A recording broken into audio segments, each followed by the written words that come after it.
News India 27 नव्या पिढीचं नवं माध्यम। नागरिक संवाद कार्यक्रमात प्रभाग क्रमांक 8 चे तडफदार नेतृत्व विलास अण्णा शिंदे यांचा गौरव। गंगापूर गावातील क्रांती चौक भाजी मार्केट येथे गोदावरी ज्येष्ठ नागरिक संघाच्या वतीने नागरिक संवाद कार्यक्रमाचे भव्य आयोजन करण्यात आले। या कार्यक्रमाला प्रभाग क्रमांक 8 चे तडफदार पाणीदार नेतृत्व माजी नगरसेवक विलास अण्णा शिंदे यांच्यासह परिसरातील नामवंत मान्यवरांची उपस्थिती लाभली। कार्यक्रमाच्या सुरुवातीला उपस्थित मान्यवरांच्या हस्ते प्रतिमा पूजन करून कार्यक्रमाला सुरुवात झाली। गोदावरी ज्येष्ठ नागरिक संघानेच या संवाद उपक्रमाचे आयोजन केले होते। कार्यक्रमाचे प्रास्ताविक कैलास मामा मोहिते यांनी करून संघाच्या कार्याचा आढावा मांडला। यावेळी त्यांनी भावनिक शब्दात जाहीर केले की या पंचवार्षिक निवडणुकीत विलास अण्णा शिंदे यांना महापौर करण्याचा आमचा निर्धार आहे। यानंतर विविध मान्यवरांनी मनोगत व्यक्त करताना विलास अण्णा शिंदे यांच्या प्रभागातील कामाची प्रशंसा केली। प्रभाग क्रमांक 8 मध्ये रस्ते, पाणी, स्वच्छता ते सामाजिक उपक्रम असा एकही विभाग शिल्लक उरलेला नाही की जिथे अण्णांनी काम केलेले नाही, असा उल्लेख मान्यवरांनी केला। काय होतं तर तुम्ही प्रत्येकाला डायरेक्ट ओळखता, शरद पवार सारखं डायरेक्ट नावाने ओळखता प्रत्येकाला, आणि ही सगळ्यात मोठी ओळख आयडेंटिटी तुम्ही केलेली आहे। तर पुन्हा एकदा सगळ्या ज्येष्ठ नागरिकांतर्फे तुम्हाला शुभेच्छा देतो। आणि महत्त्वाचं हे एक सांगितलं की ह्या भागामधून तुम्ही फार कमी प्रचार सभा करा, बाहेर जास्त प्रचार सभा करा, कारण इथं आम्ही आहोत आणि सगळेजण आहोत। प्रत्येक जण आता आम्ही काय सगळेजण प्रत्येक जणाला असं वाटतं जेव्हा इलेक्शन येईल आणि आम्ही तेव्हा अण्णांचा प्रचार करू। तर पुन्हा या सर्वांना शुभेच्छा देऊन तुम्हाला धन्यवाद देतो आणि माझी भविष्यात आम्हीला निवडून आणलं। आम्ही प्रत्येक सभेत किंवा कुठं कार्यक्रम असला तर आम्ही फक्त काय म्हणायची, विलास अण्णा नाही, हे विकास अण्णा आहे, हे एवढे बोलून सगळ्या नागरिकांचे हे करायचे। त्या हयात नाही तरी मी अण्णांबरोबर 4 वर्षापासून पाठीशी खंबीरपणे उभा आहे। इथून पुढे पण अण्णाबरोबर खंबीरपणे उभा राहील एवढंच बोलतो, थांबतो। जय हिंद, जय महाराष्ट्र। धन्यवाद मामा।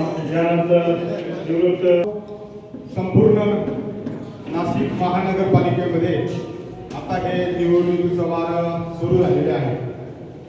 प्रत्येक जण या ठिकाणी आता स्पर्धेमध्ये उतरणार आहे। आपण गेल्या 5 वर्षामध्ये म्हणण्यापेक्षा गेल्या 10 वर्षामध्ये विलास अण्णा आणि त्यांच्या टीमने जे काही कामं केलेली आहेत आणि हा संपूर्ण गंगापूर रोड आणि परिसर नाशिकच्या नकाशामध्ये 1 नंबरचं नाव गंगापूर रोडचं आहे। आणि ह्या नाशिकचा खऱ्या अर्थाने जर या चेहरा मोहरा बदलून देणारा हा गंगापूर रोड विलास अण्णांच्या माध्यमातून इथं आपल्या सर्वांना दिसतो आहे। आपण प्रत्येकाला याची जाणीव आहे आणि आपण जे केलेले काम आहे ते देखील आपण इतरांना सांगितले पाहिजे। असा हा जो माणूस आपल्याला लाभला आहे त्या माध्यमातून आताच श्रीयुत लांबे यांनी सांगितलं का पुढे जसं काही या गावाला दशरथ अप्पाच्या रूपाने महापौर लाभले होता, त्याचप्रमाणे आता देखील ही संधी आहे, तर ती संधी जाता कामा नये। आपण सगळे मिळून नाशिक शहराचा जर विकास करायचा असेल, पुढे न्यायचा असेल, महाराष्ट्राच्या नव्हे भारताच्या नकाशामध्ये नाशिकचं नाव पुढे गेलं पाहिजे असेल, तर विलास अण्णा सारखे जे काही कार्यकर्ते आहेत, जे काही नेते आहेत, ज्यांनी हिंदू हृदय सम्राट बाळासाहेब ठाकरे यांचा आशीर्वाद घेऊन आपल्या कार्याला सुरुवात केलेली आहे।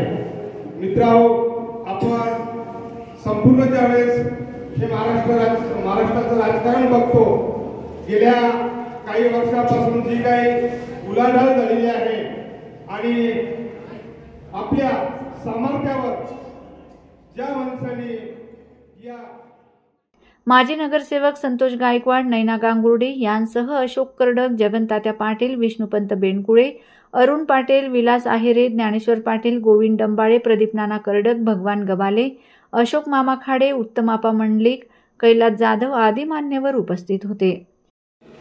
जी निवडणूक लागली जेव्हा प्रभाग झाला, प्रभागामध्ये 4 उमेदवार निवडून आणण्याकरता सर्वजण कटिबद्ध झाले। त्या पॅनलमध्ये विलास अण्णांनी मला फोन केला, विलास अण्णा म्हणे आपण संतोष आपण सोबत काम करूया, कारण मागची निवडणूक आम्ही दोघे समोर समोर लढलो होतो आणि माझाही 2 नंबरच्या मतांनी म्हणजे अवघ्या थोड्या काय मतांनी माझा पराभव त्या ठिकाणी झाला आणि तो पराभव मोठ्या मनाने मी स्वीकारला होता, हे सगळ्यांना माहीत आहे। परंतु जेव्हा 4चा पॅनल झाला त्या टायमाला आम्ही दोघेही जुने मित्र असल्यामुळे जुने सहकारी असल्यामुळे आमचा सगळा मित्र परिवार एक होता। आमच्या सगळ्या परिसरात प्रत्येक नागरिकांसोबत परिचय चांगला होता आणि ठरवलं का दोघं सोबत आलो तर निश्चितपणे आपला पॅनल मोठ्या ताकदीने उभा राहील, आपण दोघं एकत्र यायला पाहिजे।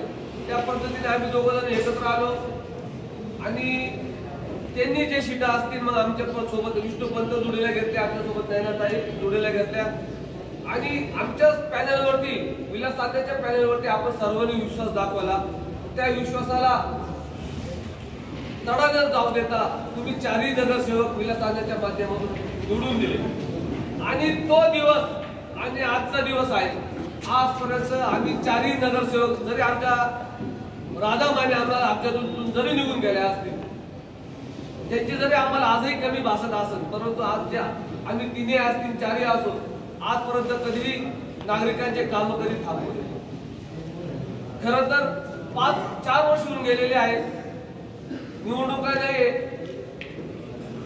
निवडणूक होत नाही, त्यामुळे अनेकांचे विकास कामं थांबले आहेत, अनेक नागरिकांचे कामं थांबले आहेत। परंतु ते 5 वर्ष जेव्हा आम्ही काम करत होतो त्याच्यामध्ये आम्ही प्रभागामध्ये ज्या ज्या सुविधा देता येतील त्या निश्चितपणे सगळ्या सुविधा देण्याचा आम्ही एक प्रयत्न केलेला आहे। काय नाही बोला। हा जो प्रभाग आहे हा शिवसेनेचा बालेकिल्ला आहे, कारण की का आपण नेहमी बघतो का शिवसैनिक म्हणून अण्णांचा हा प्रवास कसा झालेला आहे। एक साधारण शाखा प्रमुख तर शिवसेनेच्या संपर्क प्रमुखापर्यंत विलास अण्णांचा हा प्रवास अत्यंत सर्वांना प्रेरणादायी आहे। मला आठवतं 2017च्या निवडणुकांमध्ये जेव्हा हा वार्ड महिला आरक्षित झाला होता SC साठी, निवडणुकीचा कुठलाही किंवा राजकारणाचा कुठलाही वारसा नसताना, कुठलाही गंध नसताना एक छोटीशी आठवण आहे। माझे पप्पा सकाळी पेपर वाचत होते, पेपरमध्ये आरक्षण डिक्लेअर झाले होते, तेव्हा माझ्या वडिलांनी सांगितलं की आपल्याला विचार करायचा। मी सरळ म्हटली की मला तर माहितीच नव्हतं, म्हटलं नाही मला नाही करायचं। त्यानंतर पप्पा माझे मळ्यात निघून गेले होते, मळ्यात निघून गेल्यानंतर संतोष भाऊ असतील, विष्णुपंतची मेंढकुळे असतील, आनंदोली ग्रामस्थातील काही ज्येष्ठ नागरिक होते, ते माझ्या वडिलांना मळ्यामध्ये भेटायला गेले। त्यांनी विचारले तुमची काय इच्छा आहे, तर पप्पा म्हणे तुम्ही सांगत असाल सर्वांचे सहकार्य लाभत असेल तर नक्कीच आपण विचार करू शकतो। त्यानंतर रात्री अण्णांच्या घरी हे सगळे रात्री 12 वाजता गेले। अण्णांचा जवळजवळ पॅनल डिक्लेअर झालेला होता, त्यांचे सर्व कॅन्डिडेट फायनल झालेलं होतं। अण्णांनी शेवटच्या क्षणी माझं नाव पेनाने लिहून वरती शिवसेना भवनला पाठवलेलं होतं। सांगण्याचा मुद्दा असा होता की कुठलाही मला राजकीय वारसा नसताना, मला कुठलाही अनुभव नसताना माझ्यासारख्या एका नव्या उमेदवाराचं अण्णांनी विचार केला, मला एक संधी दिली आणि संधीच नाही तर हा शब्द सुद्धा दिला की ते मला निवडून आणणार आणि त्यांच्यासोबत मला निवडून आणलं। गेली 10 वर्ष प्रभागामध्ये आम्ही त्यांच्या खांद्याला खांदा लावून त्यांच्या मार्गदर्शनाने जवळजवळ 150 ते 200 कोटींपेक्षाही जास्त आपल्या प्रभागामध्ये विकासाची कामं झालेली आहेत आणि त्याच्यामध्ये ह्या जे आपण वास्तू ज्यामध्ये आपण बसलेलो आहोत ही आपली गंगापूर भाजी मार्केट असेल, दलित वस्तीतलं डॉक्टर बाबासाहेब आंबेडकरांचं सभागृह असेल, रस्ते असतील, पाण्याच्या टाक्या असतील, एवढे विकास कामं करताना जी महामारी आलेली होती त्या कोविड काळामध्ये आपण बघितलं गंगापूर गाव असेल, आनंदोली गाव असेल, वर्षा प्रभागामध्ये अन्नधान्य वाटपाचं असेल, औषध फवारणी असेल, जवळजवळ 10,000 पेक्षाही जास्त आपण लसीकरण केंद्र तिथे उभारून लसीकरण देखील आपण केलं होतं। मला इथे सांगायचं आहे की आम्ही कमी पडलो नाही, आता ही वेळ जनतेची आहे, जनमताची आहे, त्यामुळे सर्वांना आता इथे आम्ही विनंती करण्यासाठी आणि तुमचे आशीर्वाद घेण्यासाठी जमलेलो आहोत। आणि मला एक छोटंसं गोष्ट इथं सांगायची, आपल्याला माहिती आहे विलासांना आहे, त्यांनी विकासांना झाले आहेत, आता आपल्याला त्यांना विजयी यांना करायचं आहे। कार्यक्रमाच्या शेवटी ज्येष्ठ नागरिक व परिसरातील नागरिकांसाठी अल्पोपहाराचे आयोजन करण्यात आले। गोदावरी ज्येष्ठ नागरिक संघाने केलेल्या या उपक्रमात नागरिकांनी उत्स्फूर्त सहभाग नोंदवत विलास अण्णा शिंदे यांच्या कार्यशैलीला जोरदार दाद दिली. आणि कोण विलास शिंदे काही संबंध नाही राजकारणाचा. एक साधा कार्यकर्ता, राजकारणाची काही बाप दादा चुलते काके कोणी राजकारणाचा काही संबंध नाही. परंतु सामाजिक कार्याची आवड असल्या कारणाने आपण त्याच्याकडून मला ही संधी उपलब्ध करून दिली. त्याबद्दल सर्वप्रथम या गावाच्या समोर माझा स्वतःला नतमस्तक करून त्या ठिकाणी माझा जय महाराष्ट्र गाव आणि जय भीम बोलतो. याचं कारण असं आहे, पैसे प्रत्येकाकडे नसले तर लोक मागू शकतात, परंतु माझ्याकडे पैसेही नाही, काहीही नाही, राजकीय वारसाही नाही, तरी मला आज या ठिकाणी बसवले आणि मी तुमचा सन्मान टिकवण्यासाठी शब्दावर सांगतो. एकही काम चुकीचं केलं नाही. त्याचं कारण असं की ज्यांनी मला इथं पाठवलंय, मी जर चुकीचं काम केलं तर त्यांचा अपमान होईल आणि म्हणून अपमान माझ्या माणसांचा अपमान होईल. अपमानामुळे मान शर्मेने खाली घालावं लागेल असं आयुष्यात हे काही काम केलं नाही आणि भविष्यात हे करणार नाही. आणि मग आपण जी ताकद मला 2012 साली दिली त्या कामाच्या जोरावरती मी नाशिक महानगरपालिकेमधल्या पहिल्या 5 नगरसेवकांची जी गिनती होते ती सहज नाही होती. त्याच्याकरता 5 वर्ष चांगलं काम केलं. त्याच्यानंतर तुम्ही 2017ला पुन्हा एकदा आमचा विश्वास टाकला. माझ्याबरोबर असलेले 4 नगरसेवक मोठ्या संख्येने मला तर 4,500 लीड होतं. काही नगरसेवक 31-32 निवडून आलेले, मला लीड 4,500 दिला होता.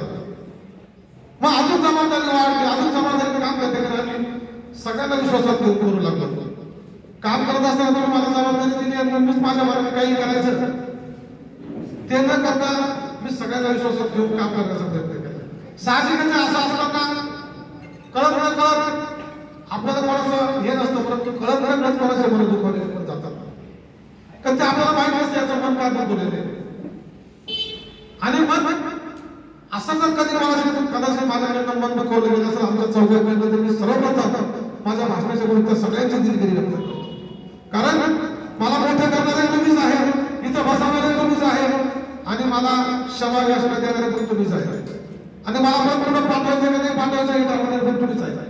त्याच्यामुळे मी तुमच्यापुढे सदैव किती मोठ्या पदावर गेलो तर तुम्ही जे काही माझ्यासाठी केले त्याच्यापुढे माझे पद हे झिरो असतील, छोटे असतील, हे मोठ्या अभिमानाने सांगतात. पद येतात, पद जातात, आयुष्यात सगळ्या गोष्टी कामात येतात, परंतु माणसाच्या मनामध्ये हृदयामध्ये जाऊन स्थान निर्माण करायला फार मोठे प्रामाणिकपणा लागतो, कष्ट लागतात, नियत साथ लागते.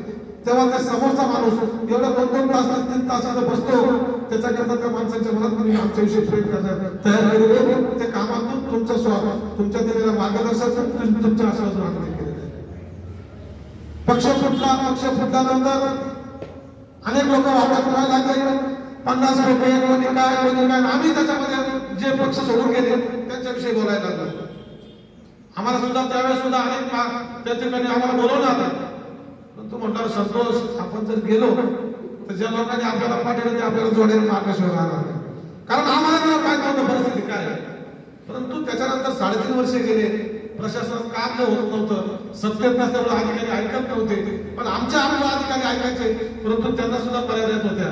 आणि मग लोकसभेच्या निवडणुकीच्या निमित्ताने या संपूर्ण नाशिक लोकसभेच्या निवडणुकीचं नेतृत्व करण्याची संधी मला महानगर प्रमुख या नात्याने मिळाली आणि मी सुचवलेला राजाभाऊ पक्षाने सुद्धा ऍक्सेप्ट केला आणि त्या राजाभाऊवरती आमच्या कामावरती कर्तृत्वावर विश्वास ठेवला आणि त्या ठिकाणी नागरिकांनी राजाभाऊंना सुद्धा संधी दिली. आणि राजाभाऊंना संधी दिली तर राजाभाऊंचा प्रचारचा नारा सुद्धा सर्वात पहिल्यांदा मोठा संत या जागेवर फुटला होता. आणि निवडून आल्यानंतर सुद्धा जर राजाभाऊंना गुलाब घेतला असेल तो आपल्या चौकामध्ये घेतलेला आहे, कारण हे दिलेला शब्द पाळणारा हा शिवसैनिक आहे आणि त्याच्यामध्ये विलास शिंदे म्हणजे शिवसेना सांगायची गरज नाही. आणि दुसऱ्या पक्षामध्ये अनेक पक्ष पण म्हटलं धनुष्य